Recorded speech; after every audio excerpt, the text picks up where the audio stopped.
No centrifuga. Este es uno de los fallos más comunes y desesperantes. La lavadora lava, pero no exprime. Revisa primero lo más simple, que la tapa esté bien cerrada.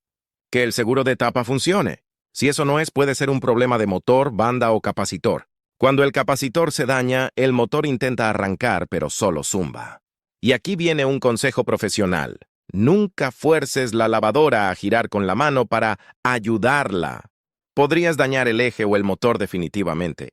Lo mejor es aprender a medir el capacitor con un multímetro. Si el valor no coincide con el que indica la etiqueta, cámbialo y listo. Ese pequeño cambio puede devolverle la vida a tu lavadora. 4.